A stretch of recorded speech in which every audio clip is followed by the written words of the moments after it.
My favorite Survivor player would have to be, I would have to say Suri Fields because I mean she's just the queen. Like like she's so deserving of a win at this point. I don't know if she'll ever come back, but she's just a social queen. Like who do you know that can convince a person, a young man like Eric, who's clearly competitive, to give up his immunity necklace to somebody else? Like that's just social strategy. That's just social finesse. Like, and she calls herself a gangster in an Oprah suit.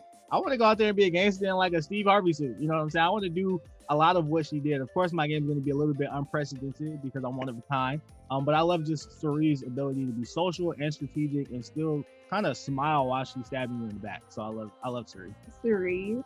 I think she just plays with such grace and she's such a mastermind and she's just powerful. Like, I think, the thing that she always says, she's like, I was the couch potato, like I got off the couch. And so I think she's just so powerful for just being like, yeah, like I can, do Survivor, I can do anything. And she's just such an inspiration, especially as a Black woman, and just like the way that she navigated the game. And if I can like play with like Suri's grace and just power, like I will be so happy. Suri, how many days of Survivor have you played now? Not enough. My favorite Survivor player ever is definitely Kim Spradlin. I think that she completely owned the whole season. Her gameplay was pretty much flawless, and she kind of ran everything going on in that season without people even realizing that she was doing it. And I think that's just the best way you could play the game. I'll start at the beginning with Tina. She was season 2. That was the season that I got hooked. And I love, she's kind of one of the reasons why I'm here, because I saw her and I thought, well, goodness, if she can do it, I can get out there and give it a try. I thought that she used being a mom and all those things to her benefit, and it worked. One of the cutest ones, I think, is Malcolm. But I mean, who doesn't think he's cute?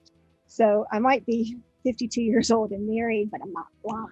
Malcolm's my favorite player just because growing up, everybody looked up to him. Like he's good at challenges. He finds idols. He plays them in innovative ways. He's a great strategic player, a great social player. And like, he's got the sauce, he's just dope. I have so many favorite Survivor players, but I think maybe the most similar to me, I assume, is going to be Natalie. She just has such a strength about her, and especially from her first season where she started out really slow with showing her strength, showing that she was such a beast in challenges. I think that's how I want to do this game. I don't want to show them too big of a threat at the beginning, and I just really appreciate her game, how methodical she is with her moves. She's just overall really awesome to watch. Mr. Philip Shepard. He was so authentic. He's a real person. You can see when he gets angry, he gets angry. When he was real, going around with his orange underwear, holding a stick, trying to get a crab, and of course, while being security for Boston Rob. So I really enjoyed it. He's authentic. I like that. Will hell have no fury? Like a lion or a gorilla when he thinks he's been provoked. I love that openness of a Richard Hatch. I come from a military background like Rudy.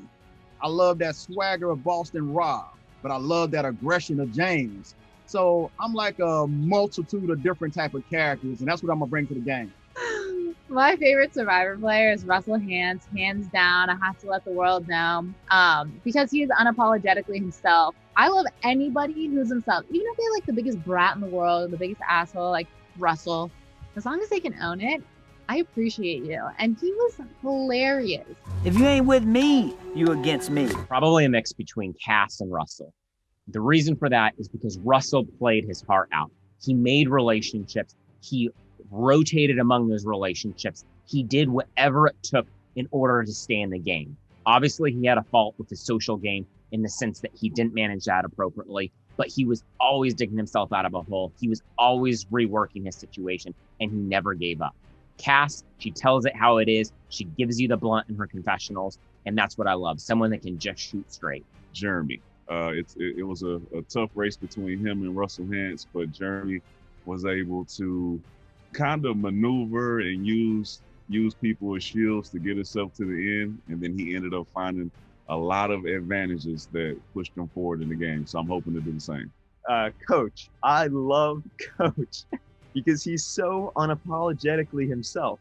And if you're going to be anyone in this world, I think you should be yourself. All-time favorite Survivor player is Todd from Survivor China. I love Survivor China. And what I love about Todd is I think that, like me, when you see Todd, you know, he's a smaller player, probably doesn't look as physical as the other players. On paper, there's probably no reason to think that he's going to be able to win, but he's able to build those relationships that allow him to make the moves he needs to, that allow him to understand the people around him so he can figure out how to maneuver and manipulate. And then in the end, after betraying so many people, he was able to just fully take ownership for everything he did and win the game. And I really hope that even if I can have a bit of Todd's game in my game, I'll be so happy and so proud of myself. Queen Parvati, she's so incredible. Like for me, all the best seasons are the ones where women kind of take down arrogant men. And, you know, she did that twice, even though she didn't pull out the win in Heroes Villains. And I absolutely love Sandra too. I snuck in a second one as well. Love all the queens. But Parvati just has an amazing ability. And I think when people think about Parvati, they mostly think about her ability with men. But I also think the way, you know, if you think about in Micronesia, the way she was able to bring in the women and really make it so that there was never a risk of anyone wanting to vote her out because they just like loved her so much. That is a magical power. I think Zeke is one of definitely the top 5 players. He was so good at the game. He was good at everything. He was good at puzzles. He was good at challenges.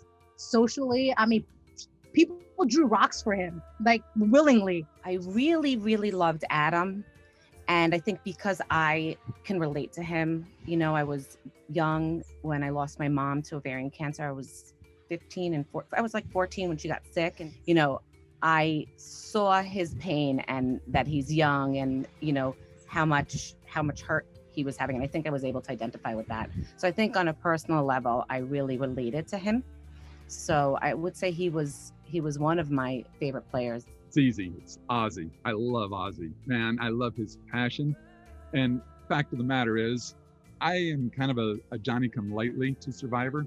It was just 2 years ago that my daughter was at a business convention, and the keynote speaker was Holly from season 21.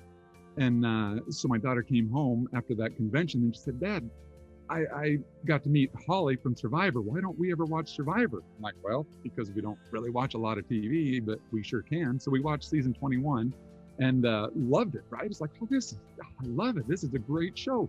So then we watched the next one and Ozzy was on that one.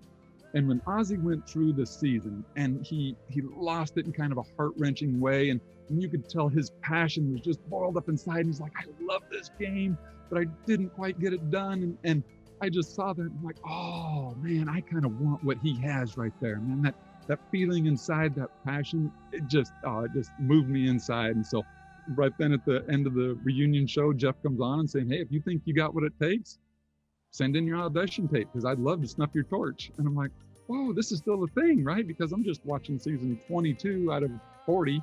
And so I sent in the audition tape. And so it's all because of Holly and Ozzy that I'm here. It's going to be Sandra. But if she's the queen, then I'm the princess. That's what I'm claiming. Everybody loves me, Jeff. What can I tell you? I love her because she was absolutely who she was in the game, as she is in real life. And I feel like she just embodies what I want to be in the game. Not that I'll play the same game as Sandra, but I just respect her so much because she just didn't change who she was. She was unapologetically herself. If that meant that she spoke her mind in an instant, if that meant that she was telling someone off or playing mind games or manipulating, like she was doing that, or if she was sitting out in a challenge, she was doing that, and she wasn't afraid to be herself, and ultimately that took her to the end 2 times in a row. Not in a row, but 2 times.